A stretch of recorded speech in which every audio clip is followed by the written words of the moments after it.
잘 아시다시피 이 금오산 밑에 큰 학자가 계셨잖아요. 누구셨던가요?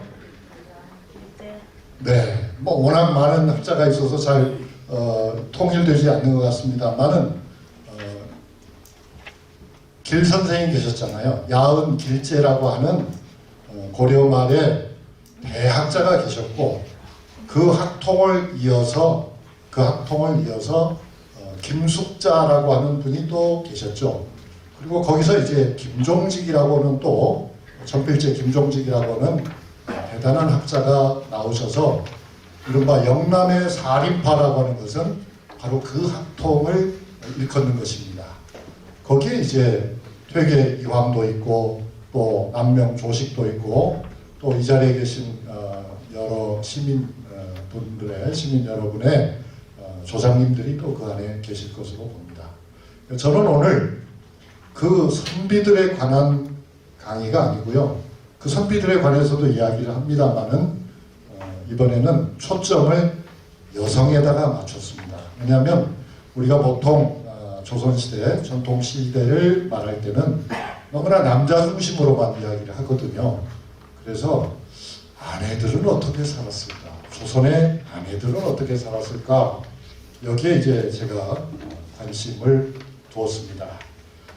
그래서 책에서는 많은 아내들을 다루고 있는데요.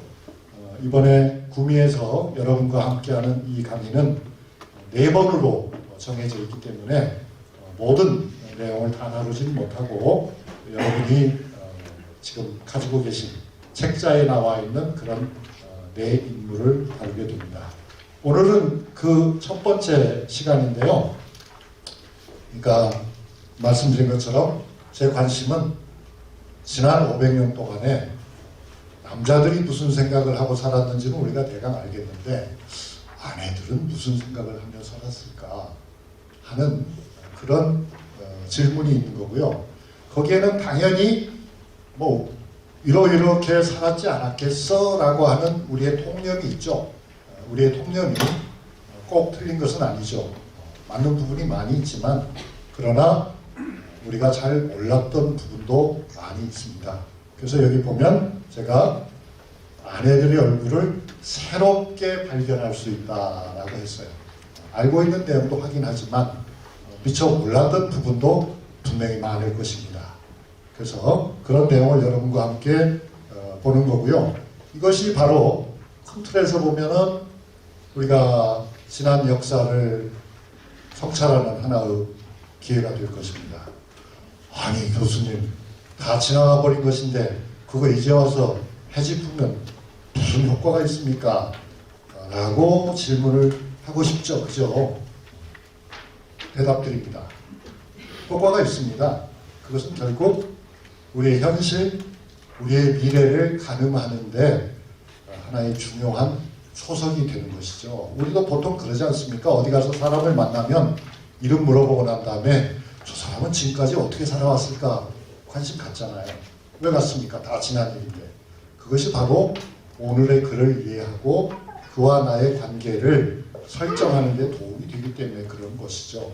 역사란 그런 것입니다. 그러나 그런 목적만은 아니고 아마 이야기를 듣다 보면 재미도 있을 것입니다. 몰랐던 사실을 알아가는 재미도 있는 거거든요. 재미도 있고요. 그래서 지금 우리는 당장 그 여행을 떠나려고 합니다. 그래서 맨 먼저 우리가 만날 분은 안동권 씨입니다. 안동권 씨. 안동권 씨 되게 많은데 그 안동권 씨 중에 도대체 누굽니까? 안동권 씨 가운데서 고려 말에 아까 야은 길제를 이야기했는데 야은 길제는 이 금오산 밑에 근거하신 대학자시고 그 야은과 더불어서 고려 말에는 이른바 삼은이라고 하는 학자들이 있었죠. 호가, 은으로 끝나는 세 사람의 유명한 학자들이 있었습니다. 야은이 있고 나머지 두 분 또 누굴까요? 한 분은 그렇죠. 포은 정몽주. 그리고 그에 앞서서 목은 이색이라고 하는 분이 있어요. 그러니까 오늘 이야기는 목은 이색과 그의 아내인 안동권 씨가 주인공입니다. 목은 이색. 목은 이색은 경상도하고 큰 인연이 있습니다. 그것은 이제 무엇보다도 다른 것도 있지만 나중에 목은 이색이 말년에 함창에 유배를 와요. 함창이 어딘지 아시죠, 여러분? 함창에 2번씩이나 유배를 오기 때문에 경상도 쌀을 많이 드신 분입니다. 그래서 이분들을 보면은 이런 생각이 들어요. 여기 제목을 제가 이렇게 붙였잖아요. 좀 긴데 책에 나오는 제목이 이래요. 소제목이 목은 이색의 아내 안동 권씨, 술찌꺼기를 옷에 묻힌 남편을 나무라다. 어때요, 여러분? 매우 사실적으로 들리지 않나요? 목은 이색은 고려 말에서 조선 초에 걸쳐서 살았던 분입니다. 그때도 아내들은 바가지를 긁었습니다. 그러니까 목은 이색이 밖에서는 아주 이름난 선비죠. 그렇지만 그이가 술을 좋아해서 술을 마시고 옷을 더럽혀서 오면은 아내가 야단쳤습니다.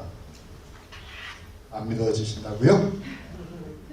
그래서 제가 보면 이렇습니다. 이 고려 말의 최고 선비가 바로 목은 이색인데 가장 대표적인 가장 출세한 성리학자였거든요.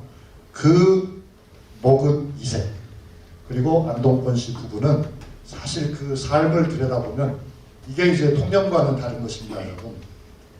사실은 굉장히 알콩달콩하게 살았어요. 그러니까 여러분이 생각하시는 근엄한 학자의 모습은 찾아볼 길이 없었어요. 되게 알콩달콩해서 오히려 오늘날 우리가 만나는 50대가 아니고 30대의 오늘날 30대의 남녀와 같은 그런 사이였어요. 상상 못하셨죠? 그게 본래 우리 할아버지 할머니들의 삶이었더라 그것입니다. 목은 이색이 우리나라의 가장 대표적인 성리학자였고 그때가 성리학의 초창기였습니다. 그 시절에는 부부관계가 이른바 예법에 의해서 근엄하게 통제되지 않았어요. 아주 자연스러웠어요. 그러니까 술찌꺼기를 묻혀서 오면은 아내한테 지청구를 들어야 됐던 것입니다. 그래서 우리에게 익숙한, 우리가 흔히 짐작하는, 말하자면 우리 할아버지 할머니나 우리 증조할아버지 증조할머니가 사셨던 것과는 아주 달랐어요. 14세기 부부의 삶은 19세기의 부부의 삶과는 아주 달랐다.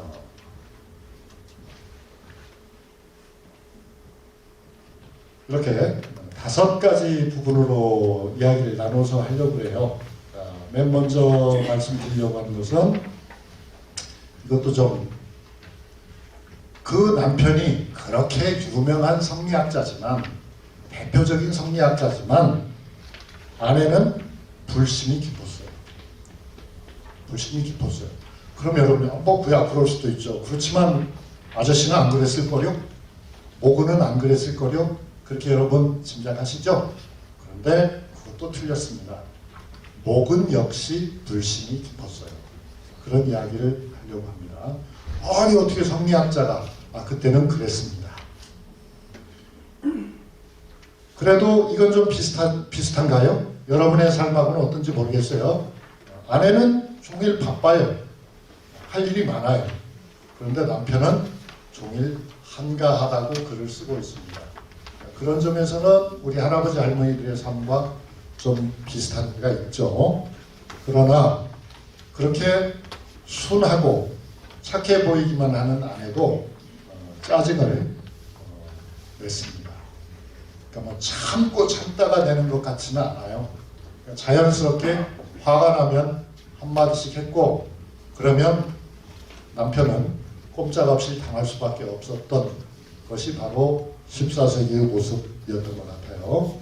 그러나 이제 시대의 풍파가 있었기 때문에 결국은 둘 다 늙어가면서 말로는 좋지 않았죠. 왜냐하면 아시다시피 목은 이색은 이성계의 조선 건국을 찬성하지 않았잖아요. 반대하는 입장이었잖아요. 그렇기 때문에 이제 결국은 눈총을 받는 거죠. 권력에서 빌려나는 거죠. 그런데 이제 설상가상으로 다른 불운까지 겹쳐서 그 불운이 이따가 말씀드릴게요. 그래서 결국은 아내가 먼저 쓰러지고 그리고 남편도 얼마 후에는 죽고야 만다. 결국 아주 아름답게 시작한 부부의 사랑 이야기가 끝에 가면은 아주 슬프게 끝나고 맙니다. 그런 이야기로 오늘 하려고 합니다. 그래서